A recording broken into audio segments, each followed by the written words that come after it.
Welcome to the Dropship Podcast, where you'll learn how to build and grow a high-ticket dropshipping business and hear stories from successful e-commerce entrepreneurs. Let's kick this thing off.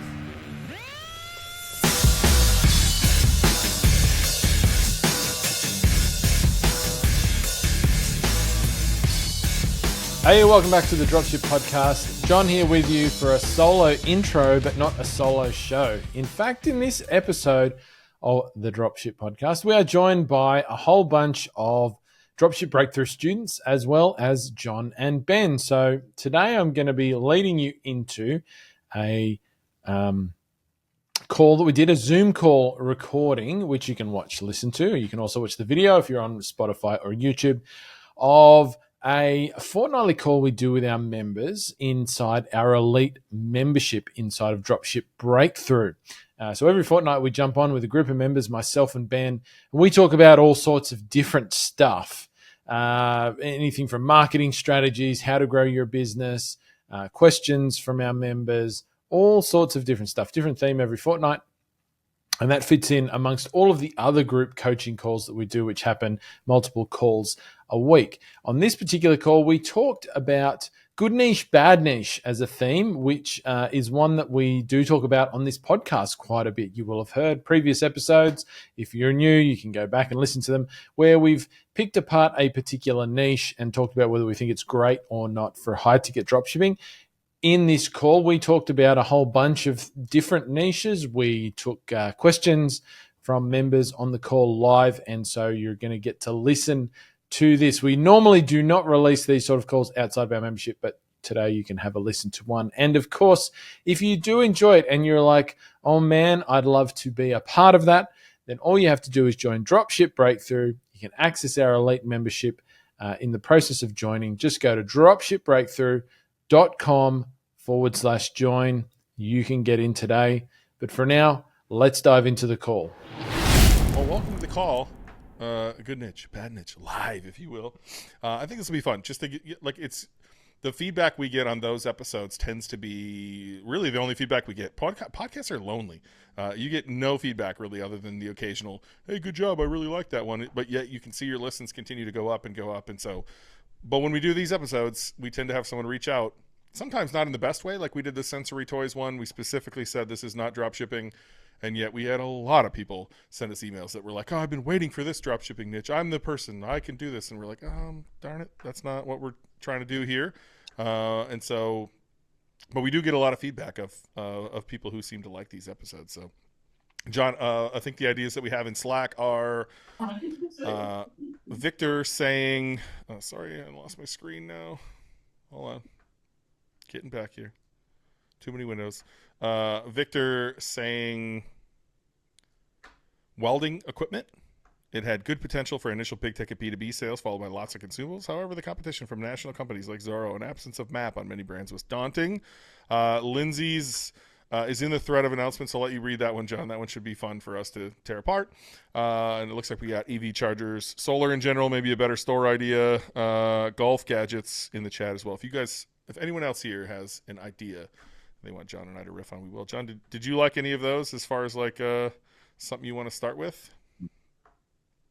The reason I suggested welding equipment, because it's an example, it's sort of adjacent to some of the niches I'm in now, where just going up against these national distributors and,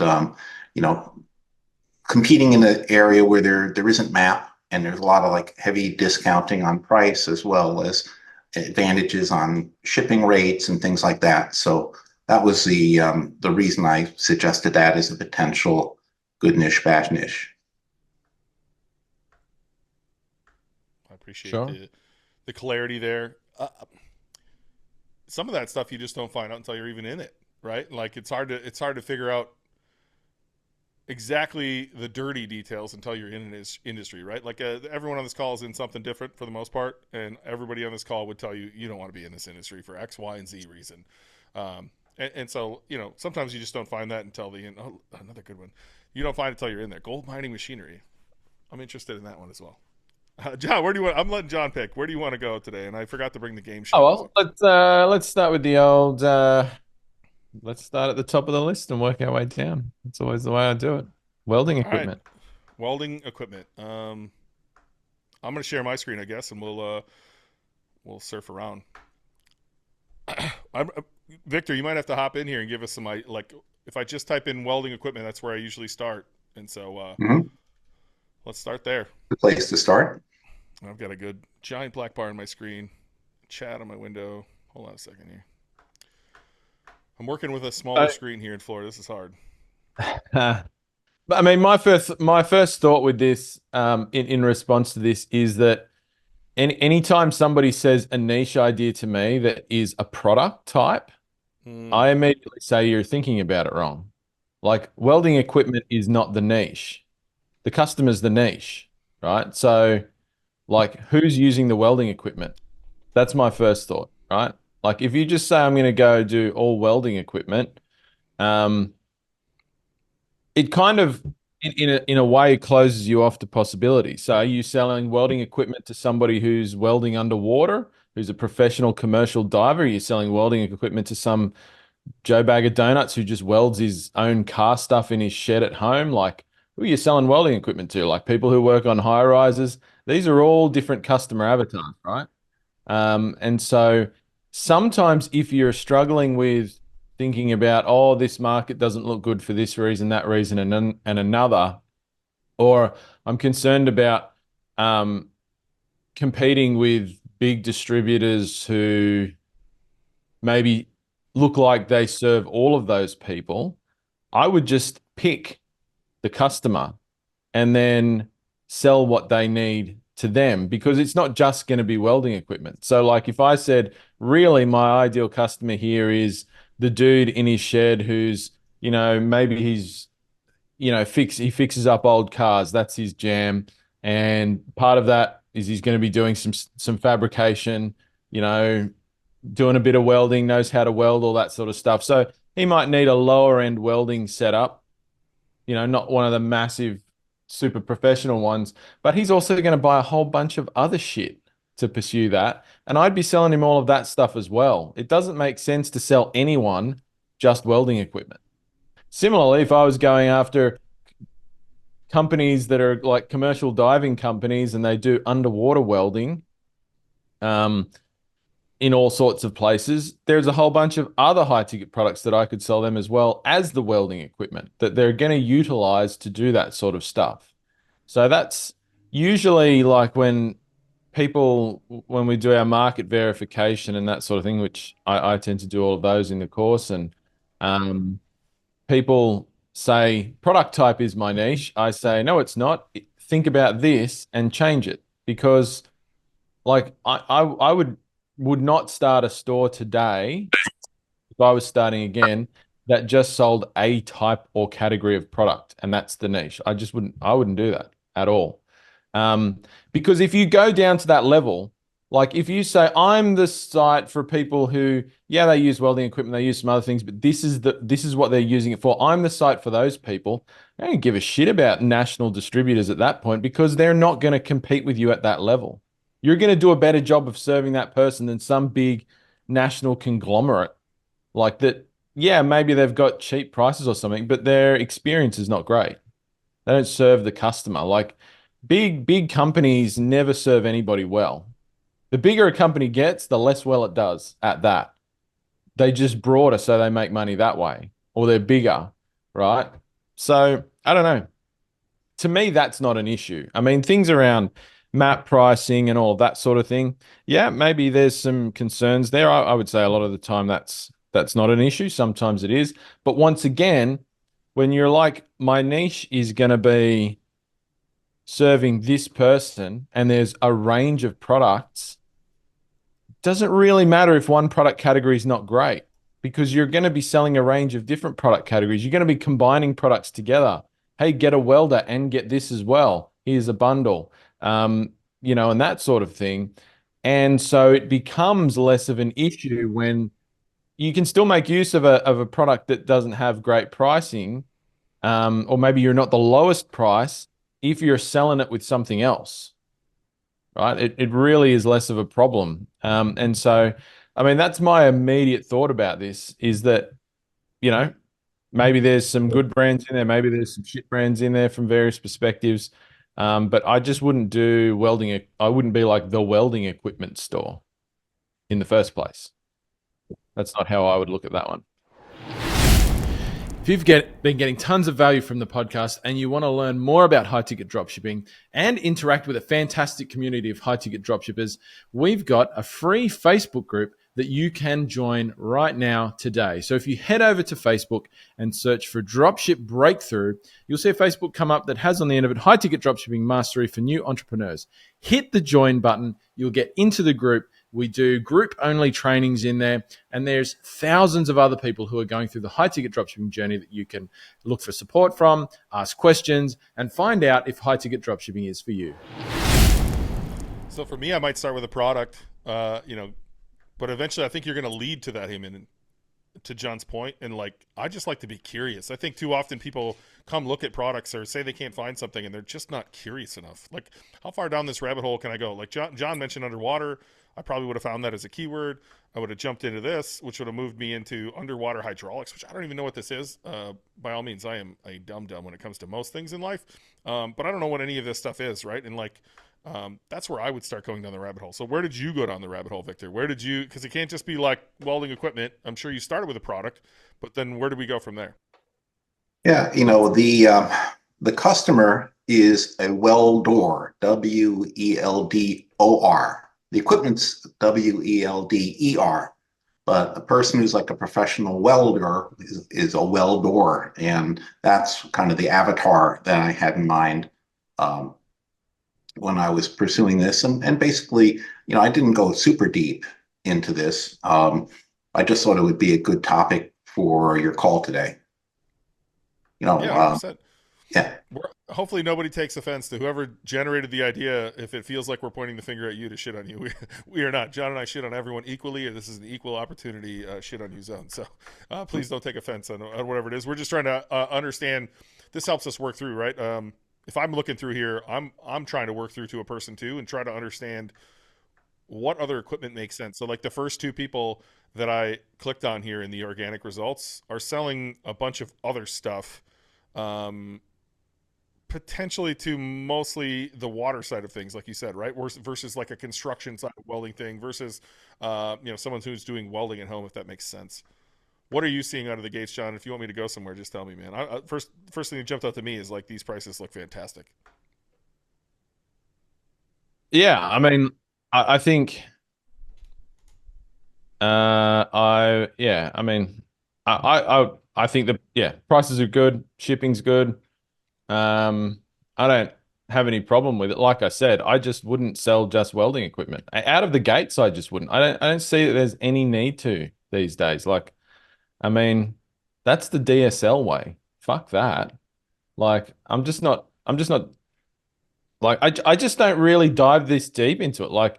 I've preferred to find it once again, the welder, I get that idea, but once again, that's a really broad range of people. I've been in these sort of spaces and in a past life when I used to work on tools and stuff like that when I was a young fella, that person could still be doing any number of fucking different things. And I just don't think people underestimate the size of markets, particularly in the US. You just don't need to serve everybody who's qualified to weld. That's a massive, massive, massive fucking market. It's Gigantosaurus market, right? You don't even need to be in that bigger market to make 9 figures, let alone 7 or 8 figures, right? So I just don't, I would just come at it completely different. I'd sell welding stuff. I'd sell laser cutters. I'd sell all sorts of shit. Anybody who so I just wouldn't worry about individual product types. There's going to be stuff in there that works. I just think sometimes it's too easy to overthink this stuff. I have not seen a single, maybe 1 or 2 niches in my entire time where across the board margins were terrible and across the board it just didn't work. There's always, some brands, some things that don't work, but there's always some that do. There's always some that do. And so, I don't dive super deep. I just don't think you need to. I think if you wanted to make this work, you would make it work. That's the reality. But past that, I'd be more interested in the customer than the individual products at this point with this sort of idea. Yeah. Yeah, maybe I gave up on it too quickly, but when I'm thinking of someone who holds himself out as a professional welder, very often that's somebody who has a flatbed truck with a 30 horsepower engine driven welder on the back. Those things go for $25,000 or more. And yeah, there's a whole bunch of other stuff that kind of avatar would need. And I don't they know what usually half have those words multiple are. types of equipment. I genuinely don't even know what half that stuff is. I feel like I would not be helpful in even like getting curious on this, like getting to a person. Like John's mentioning underwater. That's probably where I would start. And trying to think. Talk me through that, Victor. Like who's the guy who's got whatever that thing is you just sat on the back of their truck? What jobs do they do? Who are they working for? What problems are they solving? Yeah, they'll do construction, right? They're sort of journeymen. They'll go on a construction site and weld the I-beams, or they'll go into an industrial site and repair equipment with it. There's a whole bunch of different things. I've limited experience. I'm a mechanical engineer, so I studied a lot of this stuff, but then I decided later on I go to take like a trade school class in welding, and that's where I sort of got hands-on, got interested in it. But I only know enough to be dangerous.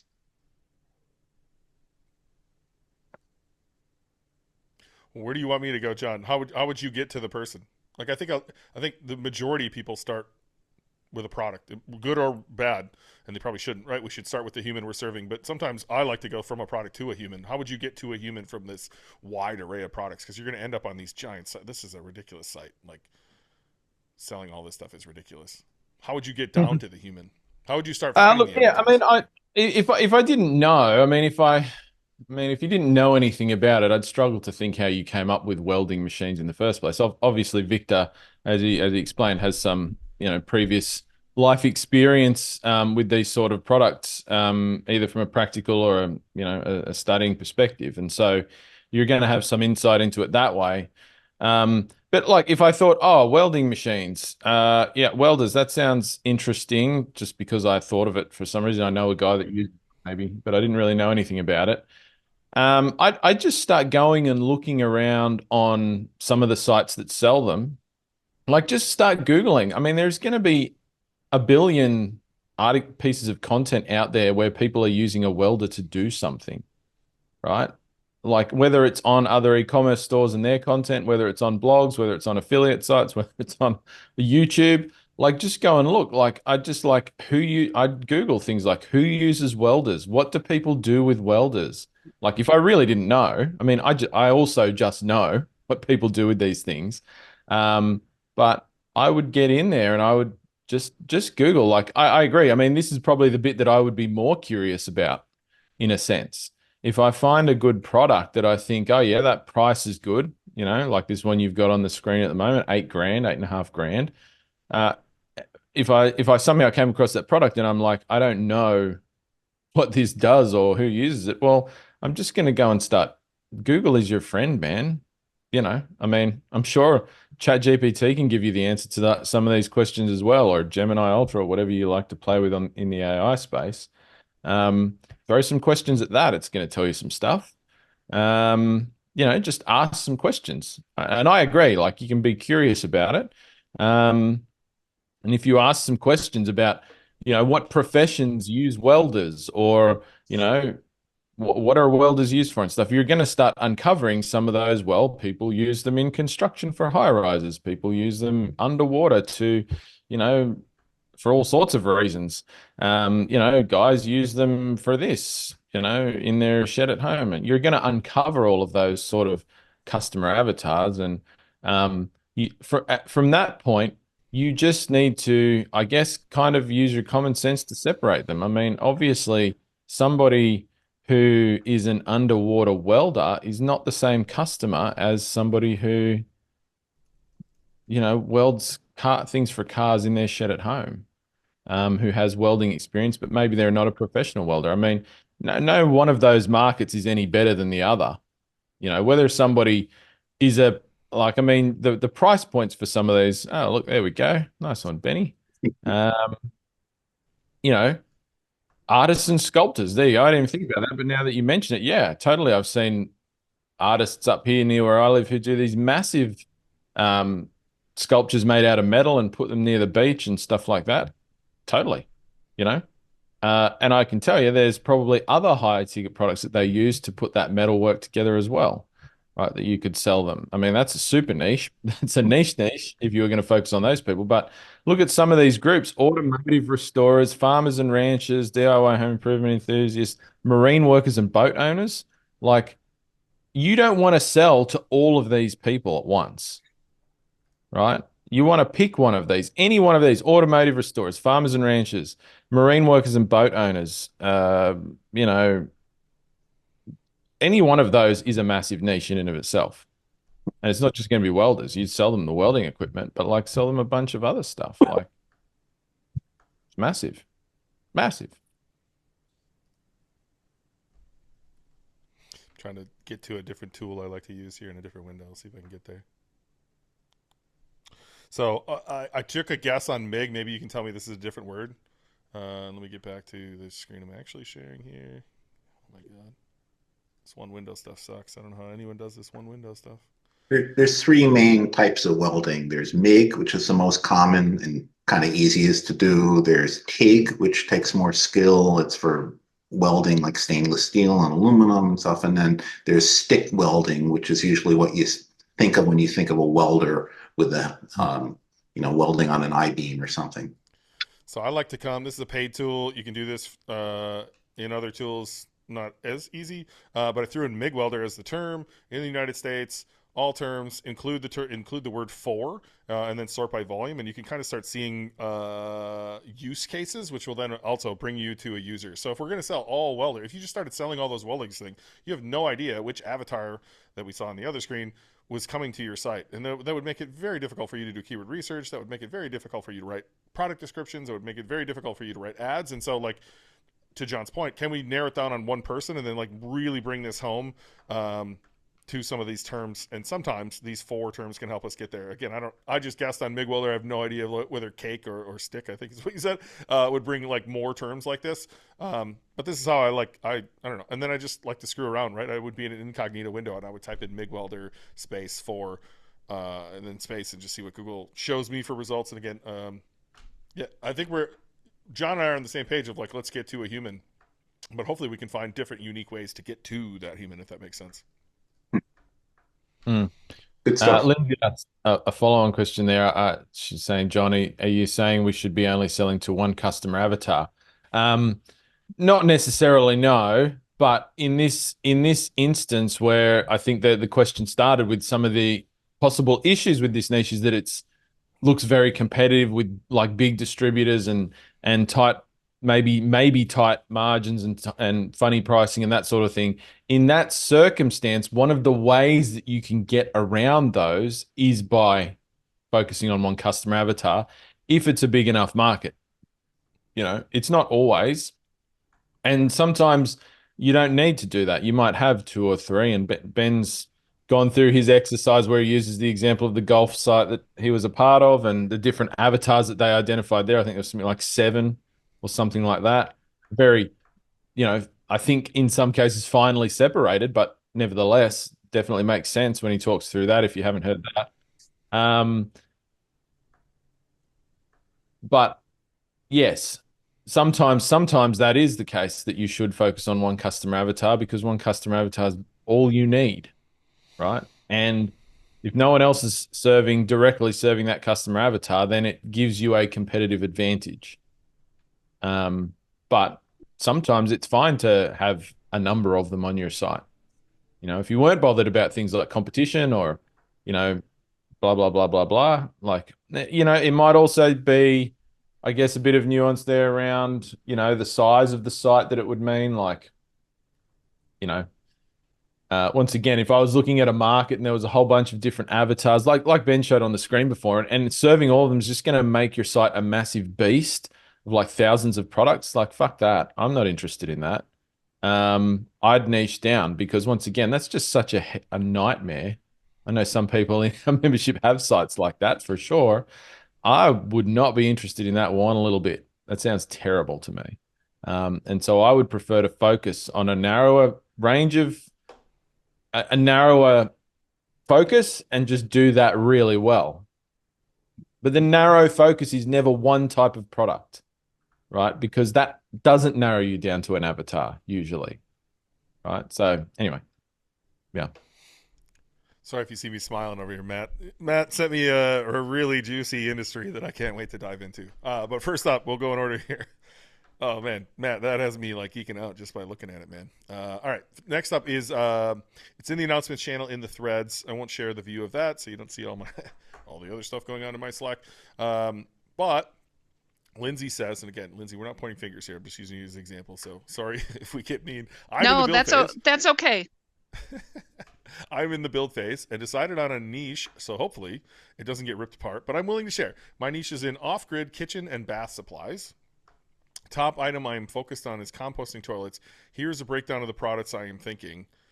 And I actually read this wrong, so I'm not going to go where I thought I was going to go on this. And you have bathroom and bowl, but it's not like stepping out. So she's talking about composting toilets, portable showers, sinks, hot water heaters, kitchen, water filtration, cooking stove, off-grid refrigeration, and solar power. I'm going to actually let John say whatever he wants to say here, because I've got a lot of experience in this industry, and I've certainly got my own thoughts, but John, what's your first takeaway when you read that? Was that where is John going to rant on this one? I think is what I'm asking. Is John going to go crazy on the segmentation she started with? And John, before you start that, I do want to say, I attended the Avatar session, so like I have built out like an Avatar list of customers that, I think fit those products. So maybe I am missing the part that I need to pick one of those avatars to focus on, but I'll let you go.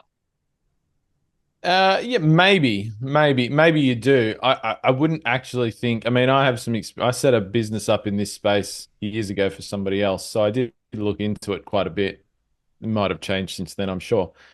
Like the person who wants to buy this stuff and they're genuinely interested in living off grid, I don't think that's that broad a range of avatars, to be honest. But there's definitely a few that I could think of. And they're probably not really that different, though. I mean, they're different in some ways, but this would be one where I mean, you could split a couple off, I suppose, but I don't know. I don't mind. I probably wouldn't limit myself to kitchen and bath supplies. Like, I mean, if you were going to say like let's say one of your customer avatars is the person who wants to live off grid in a tiny home, for example, which is going to be probably Ben's example or what he's going to talk about here. So I'll steal your thunder a little bit. Like I would just sell any products that somebody would want to buy that makes sense, like from a high ticket dropshipping perspective, to, do their tiny home thing, right? I mean, I'm not really worried about whether it's kitchen and bath, but like, whereas if I was going to go for somebody who like, I think, a segment of that market could be people who live in an RV off and they're off grid and that sort of thing. I think that's actually a different niche. I would be doing an RV and caravan niche, not like thinking about it in the off grid sense. There's some individual product categories in here that I don't like, and are difficult. But as I said before, when you're serving a customer, if you have one or two product categories that aren't ideal, as long as there are not too many of them, it doesn't matter so much to me. Like, like if I picked one out of that list that I would say is definitely difficult and most people don't do it well, some people do, and I think even some of those people are on this call, is going to be the solar power. Like that's a tough market, right? Solar power at the moment in a lot of ways. Everybody goes and like, there's some good stuff. There's some not some good stuff in there. There's some things that are very, very competitive. there's a lot of brands that sell their own products direct to customer. And so if you came to me and said, I want to start a niche in the solar power space, I would probably say, no, don't do that right now. Unless once again, you've got a really specific use case for the solar. But in this case, it's not such an issue for me, right? If some of those other product categories are good, and I haven't looked into every single one of them, so I'm not going to say whether they are or not, but if they were good and I was just going to sell solar products alongside those, and in some cases, I'm going to have a customer who comes to me to buy a composting toilet and they're like, oh yeah, and at later point, I can sell them some solar products. That's cool.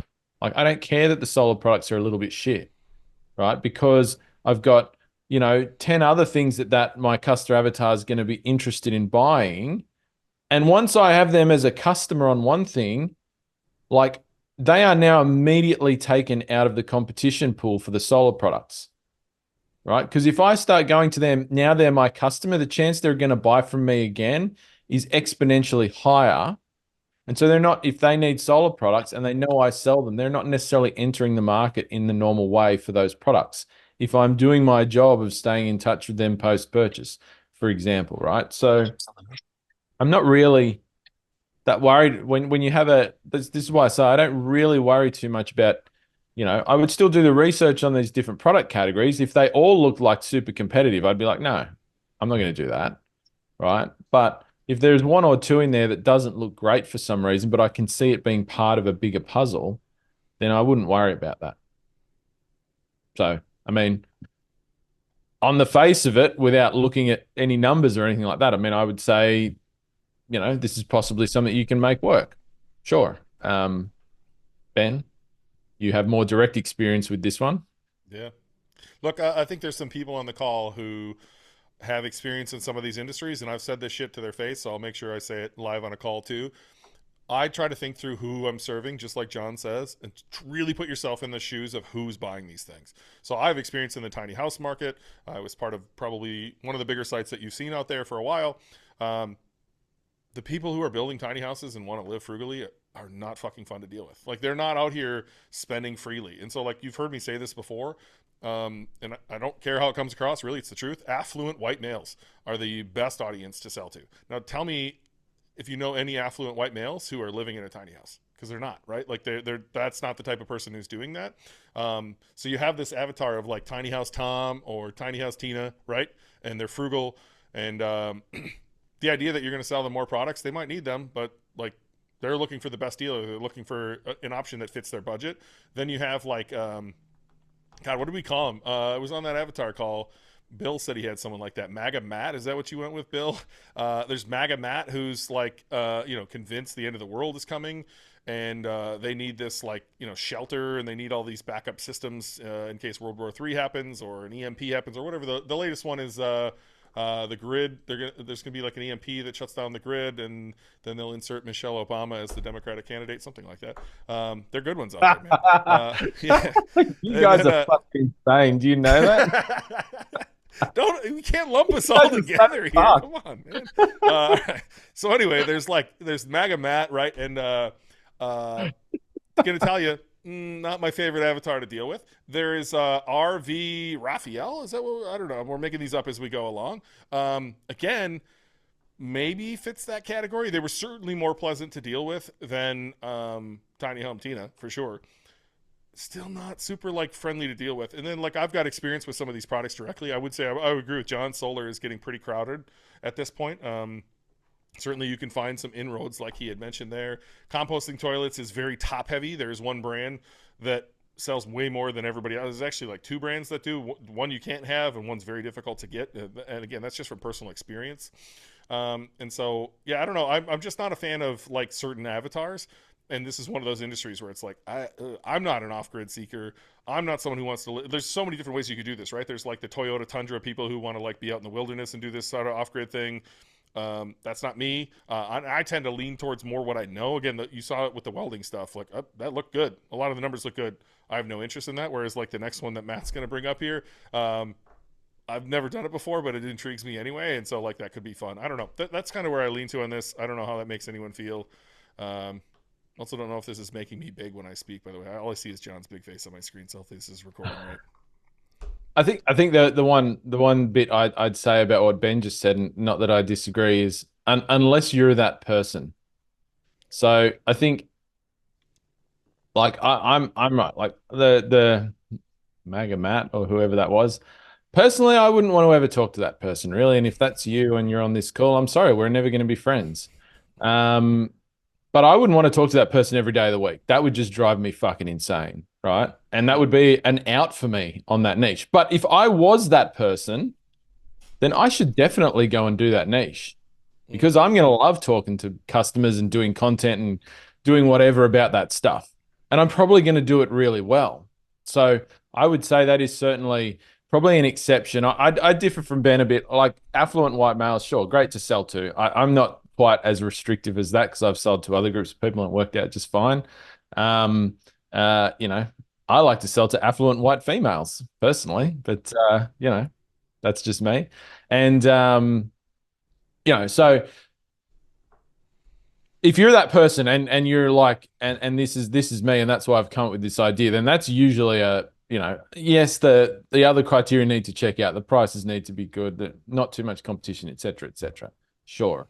The other criteria we look at, but I mean, that's usually something, you know, that's usually a good indication. You're like, yeah, I share something with that customer, then that's usually a good indication you should go and do that thing.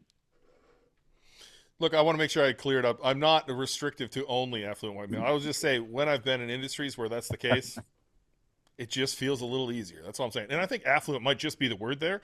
You know, everybody needs things. Some people lay in bed and buy them at night, right? And like, can you be the person selling products where people are just laying in bed buying these things that you know, on their phone? That makes it a lot more fun. And I'm not saying that's the only thing you should do. Please don't feel like I'm excluding everything else besides that. It just it's worked well for me. I'm only using my own experience here. And obviously John has sold in different markets than I have, and we both coached or consulted or however you want to word that, you know, hundreds of people at this point. And so we've seen everything work under the sun, including this entire industry, Lindsay, like literally. And I've been part of it. And so like, I know it works. It's just not for me personally. Yeah, thanks, guys. Yeah, I hope you got some value out of that. All right. I'm going to jump around real quick. I do want to jump back to a couple of these, but Matt sent me one, and I can't take my eyes off it, John. So we're gonna go right to this one. It is gold mining machinery. Have you ever seen this come across your desk? No, not well. I mean, I'm aware of it personally, but I don't know of anybody. I do know somebody who was doing mining equipment once. This was a long time ago. So maybe I have not seen it in a long time, and you know, not a surprise. I mean, there's so many of these kind of you know, probably industrial kind of feeling things out there that you know nobody thinks of. Right? There's tons of them. This is why I always say there are so many niches out there that are still wide fucking open. This is probably one of them. Like, I don't know why nobody has come to me and said, I'm gonna just do an engineering store.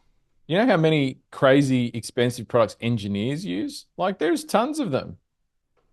Nobody's doing it. You know, anyway. But yeah, gold mining. Sounds like fun. I feel like this is one of them. What turned me on, sorry, Matt, Matt sent me this one. And at first, all I saw was like the homepage, which by the way, just like, you know, looks like it's from 19 whatever. I don't even know how to get to the homepage now. Like that goes to their equipment page. That's interesting. All right, so it started here, and I'm just like, what are you doing, Matt? Like, thanks for sending me this. And then I was like, like, and then I just, you know, I went to Rock Crushers, and I was like, what? Like $2,000, $8,000? Just like this blew my mind right away, and I was just like, holy shit, why is no one doing this? And to my point of like being interested, you know, I'm that guy. I don't watch TV anymore at all, but like back in the day, I would watch those gold mining shows that are on Discovery or whatever. And I'm sure there's other people who watch those as well. And like, you know, the thought of like, that's probably why I play craps and like enjoy gambling. Like this feels like gambling to me. And so I don't know, man. Initial thoughts here, John, when you're seeing machines like this that are 5 inch by 7 inch, $30,000. Yep. I mean, you've done a lot of these verifications. This has never come across your desk? No. And the only question I would have is for sometimes in these sort of spaces. The only question, I mean, this is an automatic yes for me. The only question I would have is, are there enough suppliers of some of these products? Now, I would assume in the US there probably is. In some other countries there might not be. In like smaller population countries, for a niche like this, there might not be. And so you might go a little bit broader potentially. But I mean, that would be my big question. Can I find enough suppliers to reach out to and that sort of thing for some of these really specialty products? But I mean, even if you could only find a few for each category, and you know, there's a range of different categories of products on here. You know, I think a dirt pirate, yes. That was my nickname in high school. That's weird. Yeah, I mean, this one would be a yes for me. Like, if somebody sent this to me, I would just be like, yes, do it, assuming you can find the suppliers. Yeah, straight up, easy. Matt, can you like hop on and like tell, how did you stumble into this one? Let's see. Metal detectors. Kind of, I thought of that first, and then I was like, oh, Yeah. let me find some gold really quick. And then all these different like old mining sites popped up, and then I remembered back to what Zach, your buddy Zach, was his recent acquisition for one of these sites. Kind of reminded me of that. I was like, oh, that looks good. Old businesses with new tech and new skill set always sounds good to me. And with John, like I'm not seeing a lot of big names in here as far as like a variety. Can you find this stuff? That would be my concern too. But like, man, these look this looks fantastic. At least like to go explore. And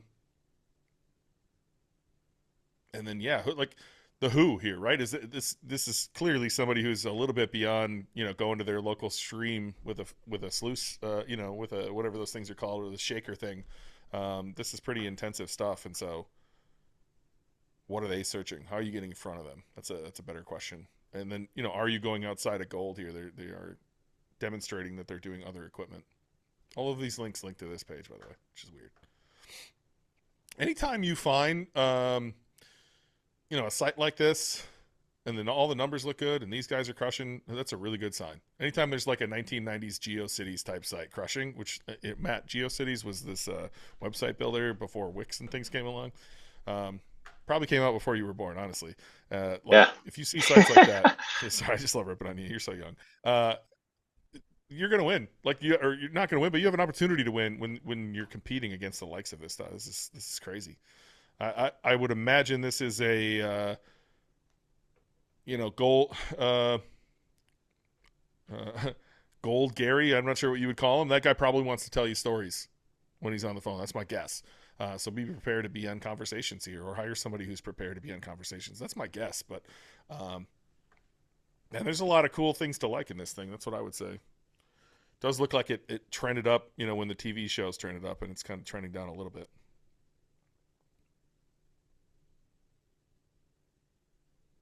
Do you want to go any further on this one, John, or are you just like, hell yes, I'm in? Yeah, I mean, I'd be in. I think, yeah, like I say, there'd still be some questions there. It's gonna be more of a, like, on the bigger end of those products, it's obviously more of a B2B type thing. So I think there is potential that it would start a bit slower. Sometimes B2B niches do start a bit slower because you've got to, you know, get, you know, the Respect. customer journeys can be longer. It's more relationship based, and so, you know, you kind of have to get yourself out there a bit more sometimes before a regular stream of orders comes through it, as compared to a primarily B2C market, where that's less of the case often.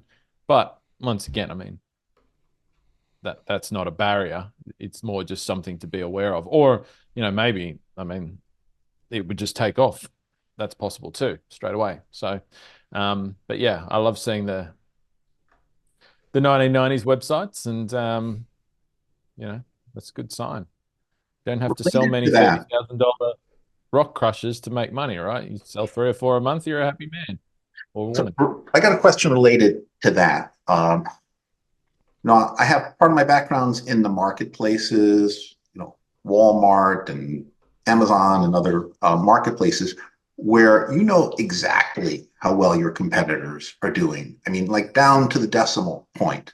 And one of the kind of interesting things about being in the Shopify world now is it's hard to know um, who is a successful competitor just by looking at their site. I mean, what are the strategies that you use to kind of get some intelligence on, how well someone might be doing? I mean, I have some ideas. I'm curious if John has any.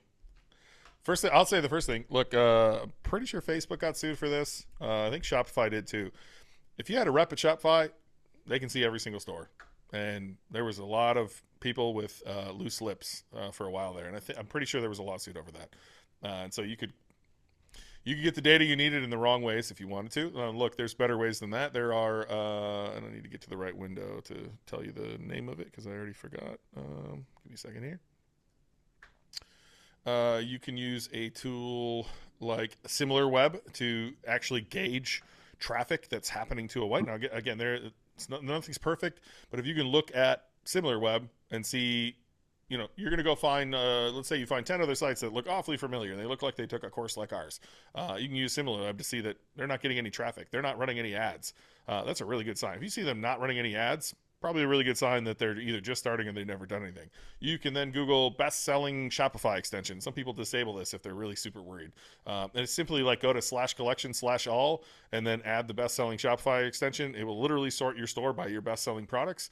Now, if they've got like the number one, the number two product, and they've got one review on each of those, they probably haven't been around that long, right? And so I don't try to gauge is there interest in the market. If people are running ads, and you can go see cost per click in Keyword Planner, you can see competition, things like that. If people are running ads, if there's people ranking in SEO, there's money to be made there, right? And so to John's point, I think people underestimate the size of markets in the U.S. specifically. Is just even these tiny little niche markets are absolutely enormous, and we're not trying to take 100% of any market. So, again, if people are spending money on ads, CPCs are high on the money keywords, that's a really good sign. Yeah. I mean, I think that's, usually that's the case. The exception I would say is, and I have seen this in a lot of kind of older school markets, right, which are not, which are kind of populated with the sort of websites that we were just looking at, and they tend to be in the B2B side of things, right? Like these weird kind of things that nobody thinks about. Is that often they're not running ads simply because they've had websites up since the 1990s and they just rank organically. And they don't even bother running ads because they're highly profitable just getting organic traffic. You can see that. So sometimes not running ads is not necessarily a problem, but I agree. I think it's easier to measure a site's traffic than it is to measure a site's sales. But once again, I really hate it when people go like, I agree on Shopify. I don't think you can get accurate data on anybody at this point in time. And I don't think you ever. I think it's just a nonsense. It's the same argument as comparing yourself to other people, right? If I'm in that niche, about at least 50% of my orders are draft orders, right? For sure, I'm doing a ton of draft orders because you're going to have big quotes for like $100,000 plus. You're going to be giving them out on draft orders because you're going to do special pricing. You're not going to run it through your regular checkout. The draft orders object in Shopify is not part of the regular checkout system. So anything you sell as a draft order does not show as a bestseller automatically.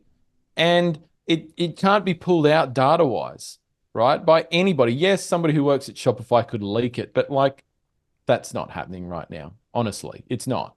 And so people who are like, oh, I know this store, how much they're doing because I looked at their /bestsellers and blah, blah, blah, doesn't fucking mean anything. It's a false assumption. You're not looking at anything that you cannot see what's happening inside a business. You never can, right? You don't know how many there's. I sell stuff via invoice, that I just create in an invoice creator and they pay me into a bank account. That's never going to show up anywhere. Even Amazon doesn't know that I'm doing that. I don't give a fuck what they think they know, right? So, I don't care. I do not even think about that. I'll be honest, when I'm going into an niche, I don't think about it. I might do a little bit of research into sites like Ben says around traffic and that sort of thing. But there's a market for it. People buy these products, right? People use these products, so they're buying it somewhere. So I just have a bit more of an open mind about it. Like, I know what I can do. I've done it before. So there's no reason I'm not going to do it somewhere else. Like, it just doesn't even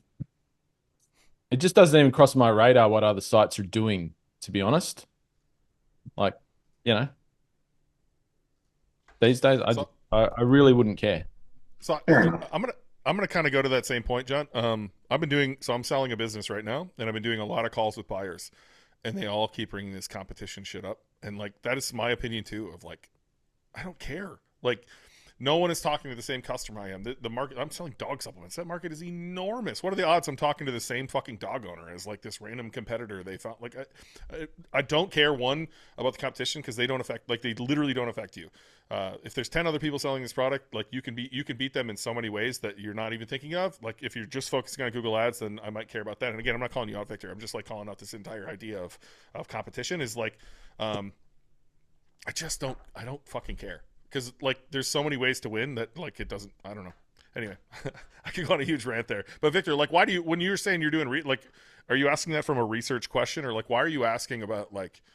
More like a curiosity thing. Like I said, coming from, an environment where you really, know exactly where you are in relation to your competitors to not really knowing. I mean, and like you guys said, fundamentally probably not important. I'm just curious.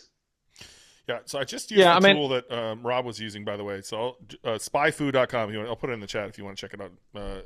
I just checked my own site. Numbers are accurate. I don't know how the fuck they're getting that information. I understand the organic. That's easy. That's just an API call. Some of the other numbers are creepy accurate on that. So again, I don't know what you're using the data for, but there is ways to get a little bit of data, I guess. Go on, John. Sorry. Okay, thanks. Yeah. No, I don't know. I think I thought about this stuff more in the beginning. And I think my mindset around this stuff where I'm just running my own race, right? Like, I don't really care what other people do because I know that any markets, I've never seen a niche where there's one or two sites that make all the sales. Like that also is a false assumption. Like, just a lot of customers just don't buy from the same place for all sorts of tiny little reasons. So I think just through experience, I've just seen that knowing that stuff doesn't really make a difference, right? Or not knowing it doesn't make a difference. So I just don't care about it. I mean, that's one of my takeaways from maybe doing this for 10 years is that it just doesn't matter. At least not at this level of business with this type of business. Maybe it's different in other business categories and other types of e-commerce and that sort of thing. But for what we do, I just don't think it's relevant because the reality is in sort of niche e-commerce spaces, most sites are not doing a good job in the first place. They're just like, very rarely do I go into niche research and look at all the competition and go, oh my God, holy shit, I can't see a single way that I could do a better job than them. Like, that's such a rare thing. Right? I mean, once again, when you're just a beginner and you look at your niche, you might not think that way, but your thinking around that stuff is going to change the longer you do it for, and you're going to start to realize that the people who you thought were doing well in the beginning, they've really got so many holes in what they're doing that you can exploit or do differently or do better. It's just you think you can't in the beginning because you don't know enough yet. Right? You're not an expert in the marketing or the service space unless you've been doing it somewhere else before. You might be, but and so I think with time, you start to think about this stuff a bit differently, and you just focus on your own race. Now, I'm not saying that you don't think about your competition. Like, yes, you need to be aware of how they're pricing their products, and yes, you need to be aware of what their offers are and all of that sort of thing. Yeah, so you still do that, but like, thinking about how well they are or aren't doing, I think, is just not a helpful practice because there's too much you can't know. And so focus on what you can do and what you can control and let that consume your thinking, which is what you're doing. That's the only thing you ever have any control over. And you're going to do better and you're going to be happier at the end of the day. And I think also, I purposefully try and keep the amount of data that I consider when I'm making decisions limited to what I know I need to consider and nothing else. Like you can pull a lot of data in when you go into like niche selection and stuff like that to try and help you work out which is the right option. And if you do that, you're going to overload yourself with data. And I see people do this all the time. They're considering niches for like 3 fucking months and they haven't done anything because they're like, oh, I can't decide. I've got all this information and I keep second guessing and blah, blah, blah. And it's like, yeah. And if I was you, I would have already picked one and I'd already be making sales and it wouldn't matter. Right. So that's another thing I would comment as well on this whole process is that some people look at the market selection criteria in our course and think that's not enough. It is what it is for a reason. I know it's enough because I've done it 1,000 times, right? Literally, like with other people, 1,000 times. There's more than 1,000 people in our course, and pretty much all of them have talked to me about niches in one way or another. So, aside from doing it for myself, so more data doesn't necessarily equal better decisions in this case, or timely decisions, maybe is a better way to put it. Well, that was fun. I kind of want to do that again sometime. So if you guys enjoyed that, please go comment in the thread in announcements. Happy to do more of that stuff. I get excited stumbling into these industries. So Matt, thank you for sharing the one that has me giddy. Matt messaged me right away and he's like, lady in the red dress, huh? So if you guys are like Alex Hormozy fans, he talks about the lady in the red dress distracting you from your main thing. I would say that's pretty distracting, Matt. That looks so intriguing to me. I'm with Matt. Somebody doing that, let me know. Yeah. Let me know.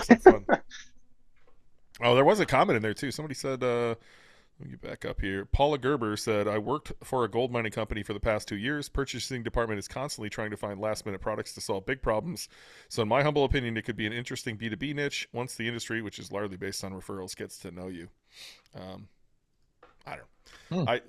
There's a lot of shiny objects out there. This one, gold is the shiniest object. Gold. Sorry, I was doing my best impression there. The gold mine. Goldfinger, whatever it was. I don't remember that movie anymore. I got some stories around that movie, actually. All right, so thank you all for being here. I appreciate it. I would be remiss if I didn't mention that our live event is happening this summer in July in Salt Lake City. Early bird tickets are on sale now. We've already sold a handful of those. We've already sold a handful of VIP seats as well, which is really cool. That's about half full. That is invite only. Dropshipbreakthru.com/live if you want to check out what we're doing this summer in Salt Lake City. We'd love to meet all of you in person. Come hang out. Doesn't matter whether you're a beginner, whether you're seasoned. I promise, like, getting around your own people is what the real value is. You'll probably learn something from the talks too, but honestly, just like seeing Victor in person, seeing Bill in person, seeing Luan in person, whoever else is there, shaking their hand, giving them a hug, getting to know somebody who's doing the same shit as you, that's what really matters. So we'd love to have you in Salt Lake City. Early bird tickets, I believe there's 19 left or 18 left. When they're gone, price is going up. So if you want to get in at the cheapest price you're going to see on those tickets, now would be the time. We'd love to have you. Dropshipbreakthru.com/live. Ruben, you got something to say? I saw you go off mute there. No, I want to say thanks, but I was too early. Yeah, absolutely. Well, thanks for having us. Thanks for the ideas. Hopefully we didn't hurt anyone's feelings in the process. And if you like this, please, again, comment in the announcement channel. I would love to talk about it. We will see all of you 2 weeks on another call like this. Thanks for listening to the Dropship Podcast. You can find all the show notes for this episode at dropshippodcast.com. And if you're ready to take the next step in your dropshipping journey, we invite you to join us inside Dropship Breakthru, where John and I will walk you through step by step in starting your own high-ticket dropshipping e-commerce business. But that's not all. Dropship Breakthru will also teach you everything you'll need to know to grow your business and take it to the next level. So head over to dropshipbreakthru.com and sign up for our free training that will help you take the first steps towards building and growing your own profitable high-ticket dropshipping business.